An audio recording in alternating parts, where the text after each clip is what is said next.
church should not feel like a burden. Yeah. Youth group should not feel like an obligation.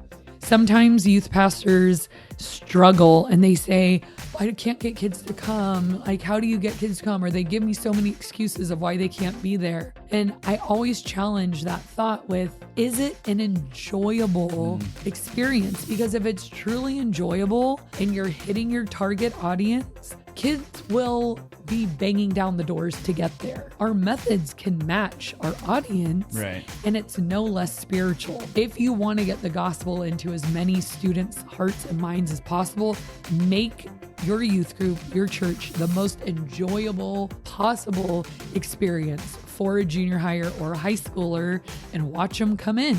Today, we're talking about 5 ingredients for the ideal youth ministry program.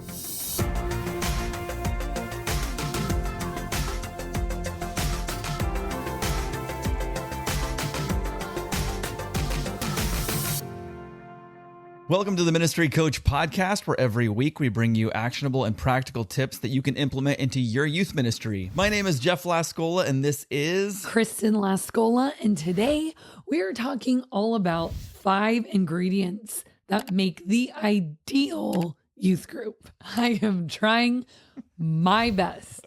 There, diaphragm. Okay, so these are elements that have to do mostly with program.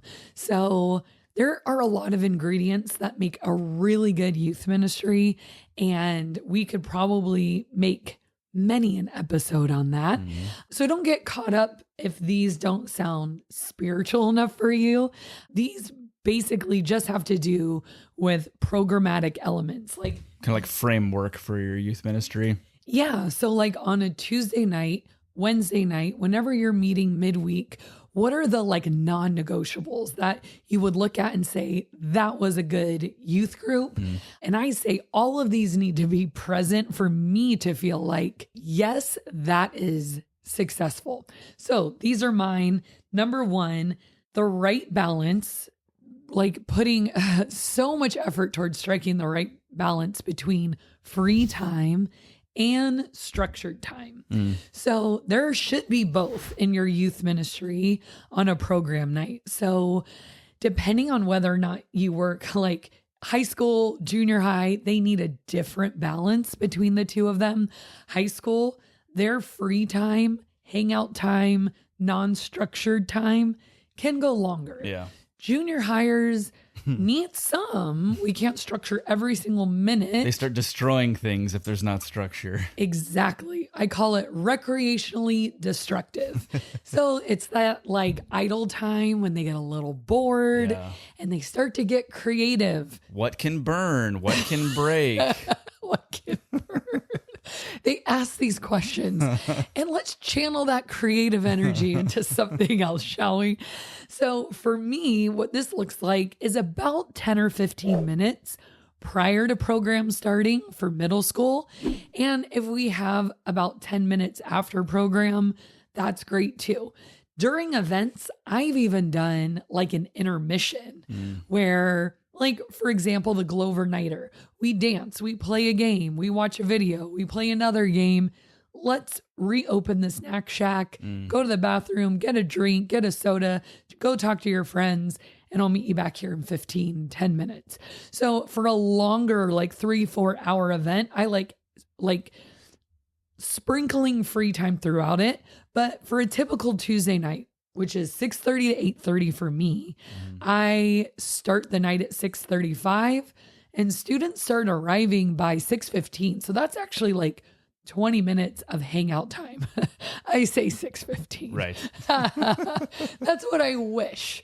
They're there at like 5:30. Right. No matter what I do or say, they come at 5:30. So you want to make sure that you don't overdo the free time, not only for the recreationally destructive, but also unstructured time can be a blessing or a curse for a visitor. So they need a little time for maybe a friendly face to be like, hey, what's your name? Are you new? Want to sit with us? Whatever. But too much of that, and a new person like doesn't know what to do with themselves.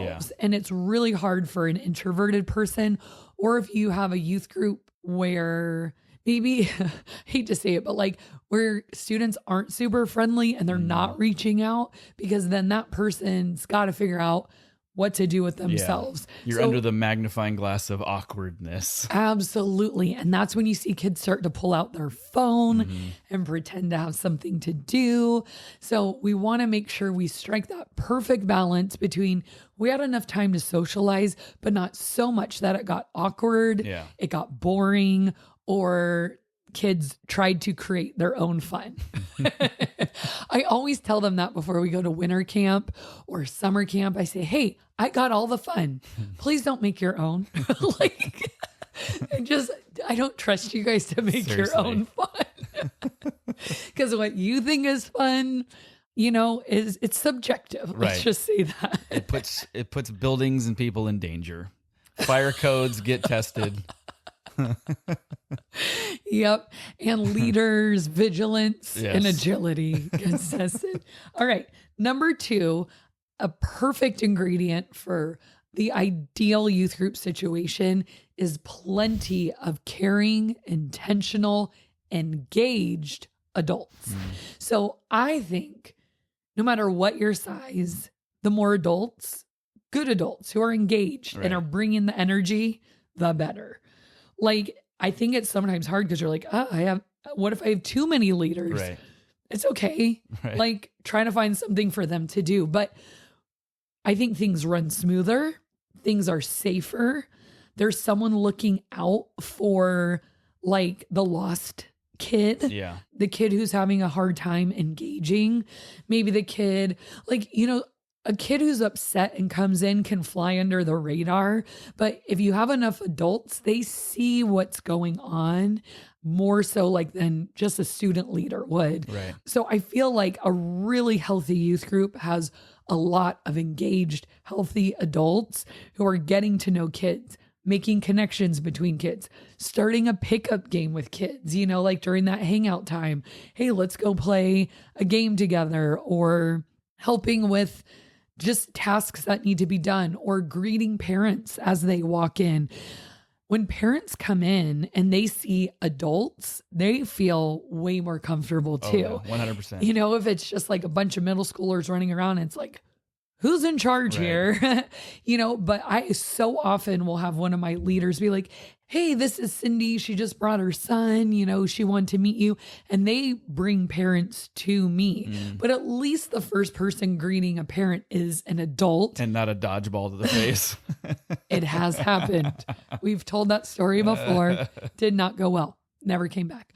And so the more engaged adults, I just feel like I've given so many examples, but it just honestly creates a healthy environment. It provides structure, and when adults are there for the right reasons too, it's like they're excited to see kids. That energy is so contagious. Yeah.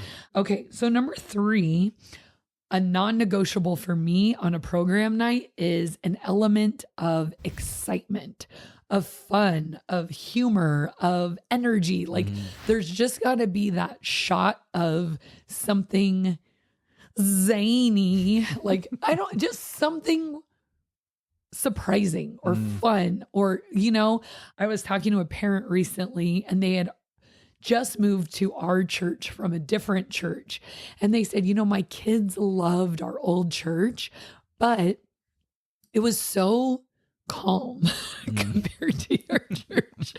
And she meant it as a compliment, because she said they would just kind of come in and sit and listen to the message and then leave. And she's like, there wasn't a whole lot of opportunity for them to like get their energy out.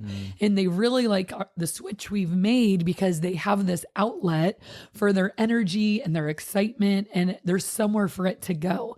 And I said, well, instead of trying to wrangle their energy and like, be quiet, stop talking, I try to use that energy as fuel in the tank, but I'm just directing it where I want it to go. Right. So I'm going to put it toward really fun icebreakers and funny videos and energetic games and high energy music and some fun worship with hand motions, because an 11, 12, 13, 14-year-old has energy on a midweek night when they've been at school and they've been doing homework. Maybe they were at practice that did expel energy, but it was so structured. I want them to have this opportunity to just be a junior higher. Right. So create space for it to be fun and energetic and wild. Meet their energy. Yeah. Don't try to compete with it. Ride the wave. Right. You guys came with energy. Let's use it toward our purpose instead of me trying to make you something you're not. So we can get really deep and all that kind of stuff, but we can also be really wild and have a lot of fun. I think my heart for all of this is I always want students to look at church as a place where they can be themselves. You know, it's not like, oh, like wear a dress or a button up and we have to be very somber and it's like we're always at a funeral or something. You know, it's like we're at a wedding. Right. You know, this is so exciting. Like we can celebrate our faith. And I want them to have that taste in their mouth. Like, yes, like this was sweet. Yeah. I look forward to coming here. So that's a non-negotiable for me. Number 4, another super important element for any program night for me is an impactful, relevant, age appropriate, and challenging message and worship session. I always teach a little above what I think they can handle because I want them to leave not like, well, that was good. I understood every single thing perfectly. Honestly, I want them to leave a little challenged and maybe not understand everything so that they might have to ask a good question in small group and get to the bottom of it. I don't want them to think I've heard this before. Right. I already know this. That just be a nice person, just be a good friend, just don't cuss, just share your stuff. You know, like I want them, for me, every time I listen to a sermon, lately, I've been listening to so much Tim Keller on the Gospel and Life podcast. And every time I listen to one of his sermons, I'm waiting for the moment where I feel like he just punches me in the gut. And I'm like, oh, that was a challenge. Like I needed to hear that. Or, oh my gosh, I've never thought of it that way. Or how did he know? Right. You know? And so I always want my students to leave with that just sobered moment of like, dang. Yeah. and that takes effort, you know, to teach a little above and get inside their mind of like, what are they trying to get away with right now? What are they hoping nobody knows about right now? What are they justifying to themselves over and over and over again? What is that lingering question of faith that they think they're the only ones that struggle with it? I just want them always to have that like aha moment or whoa moment, not just like predictable, Right. you know? So to me, that's a non-negotiable. And along with that, worship. So my heart behind junior high worship is I really want it to be age appropriate. Like, what you feel during worship might be different than what a student needs. So if you're having all the feels on like one particular song and you're like, my students need this, that might be true. But keep in mind, like if my students don't have a fast song where they are doing hand motions, it wasn't worship, you know?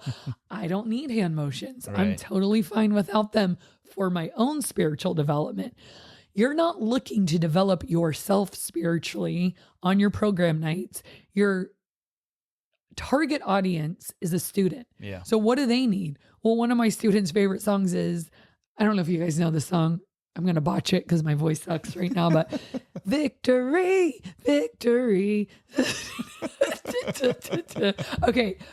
Was that Spider-Man? Spider-Man. Interesting. Okay. But what I was going to say.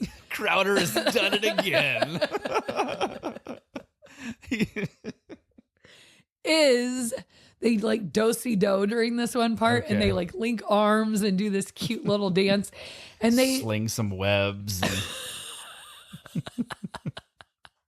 they get so excited.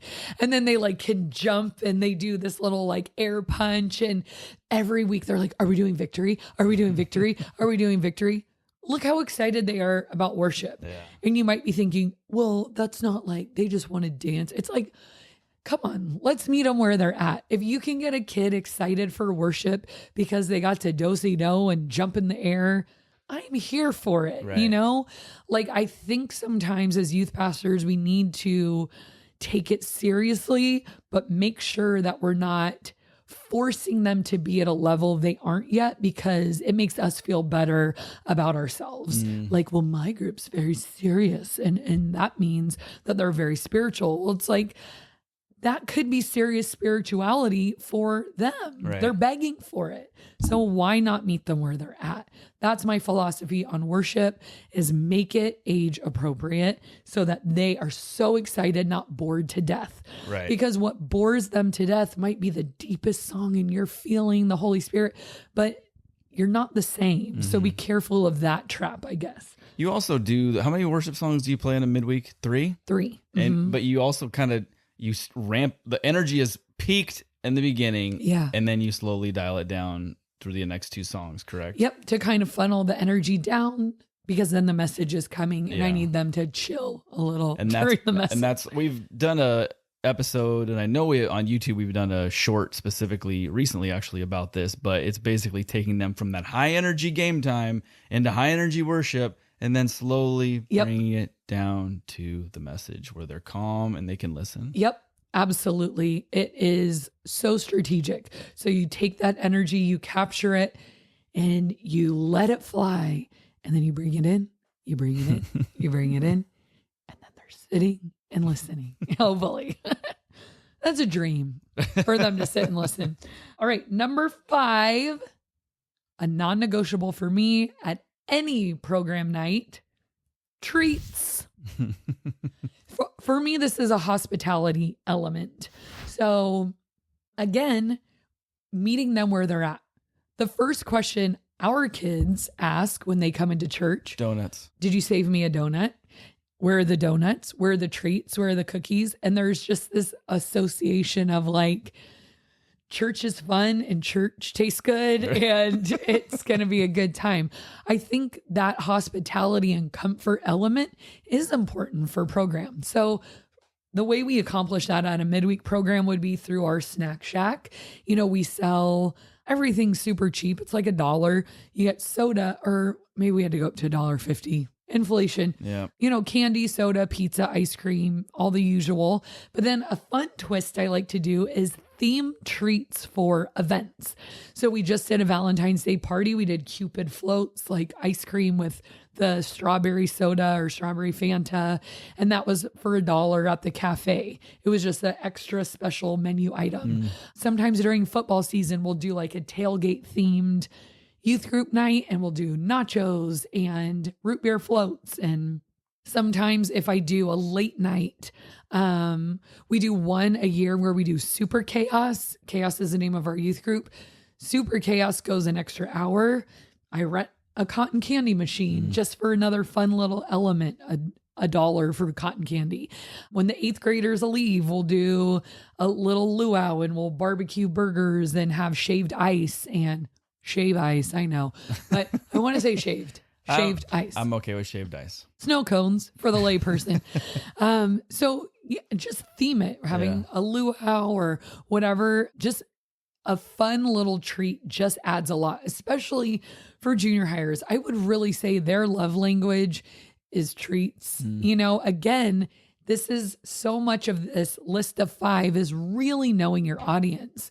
If a junior hire leaves church without having a hot chocolate, a cookie, a donut, a piece of candy, It's like, what did we even exactly. do? It was not a win for them.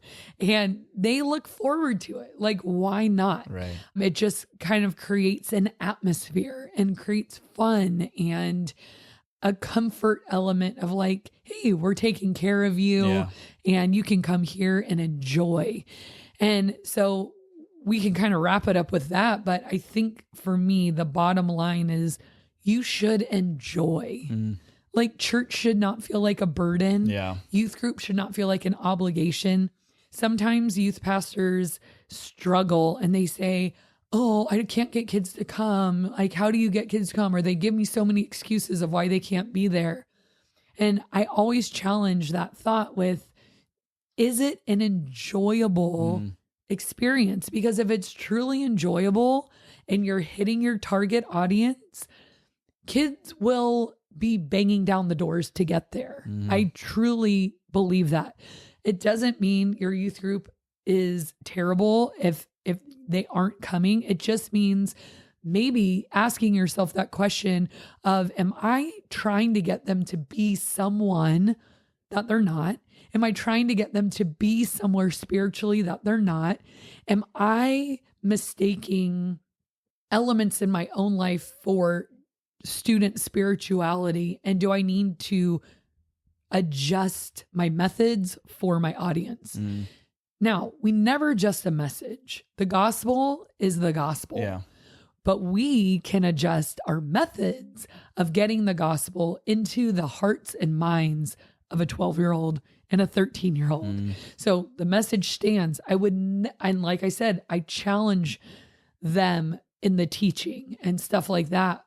But our methods can match our audience, Right. and it's no less spiritual. So if you want to get the gospel into as many students' hearts and minds as possible, what do they want? Right. And make your youth group, your church, the most enjoyable possible experience for a junior higher or a high schooler, and watch them come in, flock to it. And another non-negotiable for me, I'll just mention real quick, is small groups. Make sure you're doing small groups once a week. To me, that's like a staple of what we do. We have a ton of episodes on that, but small groups, of course. But these are just the elements that I'm like, I would not get rid of any of these. Yeah. Some youth pastors will argue like, well, if you have, a lot of fun, like that's what they're going to come for. Okay. And I know it's like, well, number one, would you rather have kids coming for fun and hearing the gospel, or just not coming because it's not fun? I mean, Exactly. honestly, you have to ask yourself, what is really a better scenario? Number two, I would also challenge that and say, most of the time, or a lot of times, they might be coming because it's a fun game, there's a fun environment, but they end up always loving small group time, Isn't that funny? being impacted by the message. And it's like, so it's serving its purpose. Absolutely. Every week I interview kids, like as we're getting started, because they love talking on the microphone. And so they're all coming in and I have the wireless mic and I'm just running around the room and I'll be like, what's your favorite part of Chaos? Most of the time they say worship. Most of the time they say small groups. I get a few that say the game, Right. But I'm like, oh, well, you're here and you're going to hear the gospel whether you like it or not. So it's like, oh, well, you're here, but you're right. It's crazy. And even like when all the events I do all year long, when I say, what was your favorite event we did? They'll always say Starving to Serve, or like some event where or it's a serving event, not a party. Exactly. So that might be why they come. That's not why they stay. Definitely. We also did an episode along with the small group episodes. We'll link those down below, but just kind of an overall overview of a regular service, midweek service schedule. So like what happens and why we do what we do and how many minutes go into what and all that. It's something you might want to take a look at and just see if there's something you can adjust or trim to fit based on your group and your time frame, things like that. So make sure you check that out. We're going to do a question of the day, and this is for all of you on the YouTube world, in the YouTube world. This is, what is the scariest? What? This has like nothing to do with anything. They never are. So random. What is the scariest animal you've ever had in your yard? I was going to say in your house, but we'll just say yard. Yard. Which would include the house. Well, I would say a tarantulam. Tarantulam. Our 5-year-old called it a tarantulam. I was hoping that would never happen to me. And it did. I hate tarantulas. Less than a year ago. And it was so fast. Yeah. It was like going insane. Like it was all slow. And Jeff was trying to like scoop it into a box. And all of a sudden it like woke up or something. And I was like, and I was like, and every time I see one, it makes me feel like my spine just turned into jello. Like, like, grr. So gross. Also, I was taking the dog to go potty once at night. Luckily, she was on a leash because she's a wiener dog. And this giant coyote just started running up the like grass. Yeah. I thought it was coming toward us, but then it jumped over the fence and left our yard. But that was kind of scary. They split. They were coming at us and then they went 2 different directions. It was freaky. It was kind of scary. Yeah, I would say we live in Southern California, but we're kind of in the more rural area, so we do get some interesting critters. But we had a rattlesnake a long time ago. That was pretty scary. It was a baby, but they say like that can be worse because they don't know how much venom to give. I'm like, I just don't want to get bit. It could be like a snake with no teeth. I just don't want to get bit, venom or not. They're just scary. Ew. So put in the comment section below. This could be interesting because we have viewers and listeners from like all over the world. Someone just the other day, what country was it? We had South Africa, but there was another one somewhere. I think it was a first from what I remember. Anyways, doesn't matter now. Cool story, bro. I know. I may or may not edit that entire section out. It was a country. They were from somewhere. And interesting. if that was your country, let us know. No, even in the United States, like wherever you from all over the go, place. you get just weird Like animals they have it, yeah. that we don't have here, or, and vice versa. So You know what my dream come true would be? sloth. No. Well, yes. I want a fox in our yard, but I don't think we have foxes. If you've ever had a fox in your yard, please comment below.